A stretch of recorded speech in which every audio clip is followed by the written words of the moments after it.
Normally, I can take a foot like this and diagnose the problem almost immediately.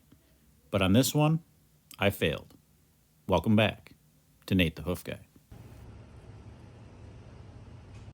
When it comes to lameness with corkscrews, that problem is almost always up here, and it's due to that rotation of that claw. If we look at it from down below, you can see how it's turned all the way in. That's why we give it that name, corkscrew claw. That rotation leads to that separation up above, but in this case, that is not what happened.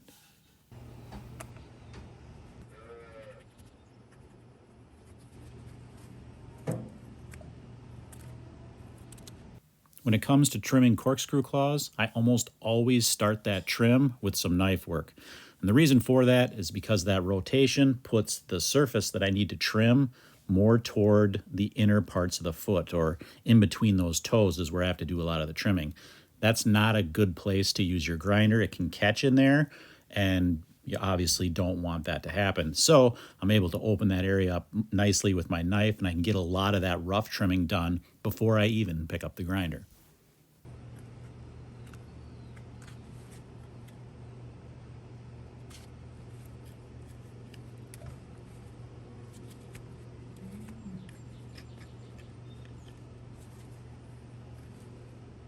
Right up here is where I fully expect to find that problem, even though the more I trim, it's becoming less likely.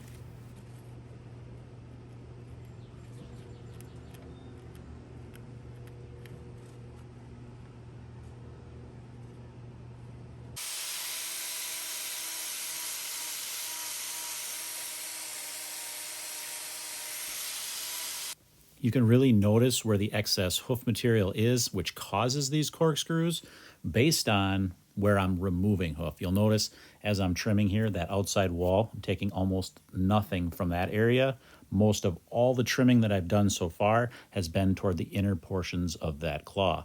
That's where that horn has built up. That's why you get that rotation in that claw. By removing that, you're able to bring that foot back into balance. When she puts that foot down, now it's going to square back up again. You'll notice that mark that I thought I had up above that was going to be problematic is starting to fade away.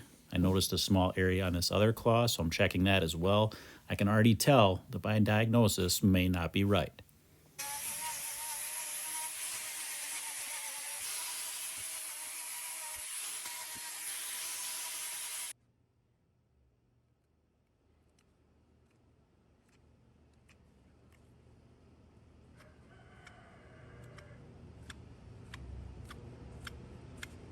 So now what? That sole looks pretty good. Well, I'm going to move over to this lateral claw and investigate this white line a little bit better here, just to make sure that there's nothing there. There was a small crack, but that's going to fade away as well.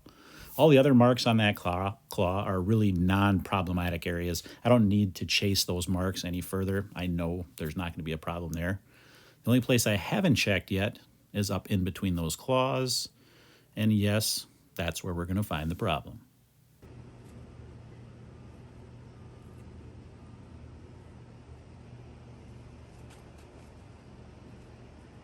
As I swing the camera down and look from underneath, notice that claw on the left, all of that swelling up near that joint.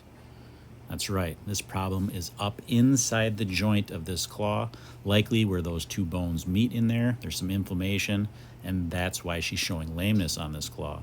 It's nothing actually wrong with the sole, which is typically where we find the problem. It's right in here. So now what do?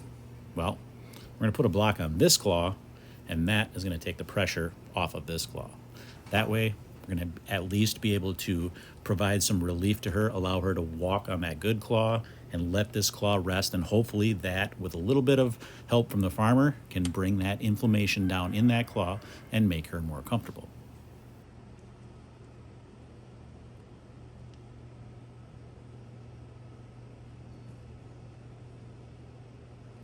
I am going to clean this interdigital space out really well, just to make sure there's no breaks in the skin or any other types of infections in there.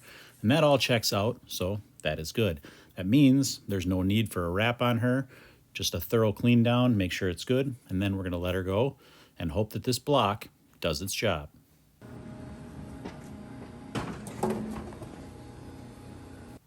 and number 2 is done. As always, thanks for watching, guys. We will see you all on the next one.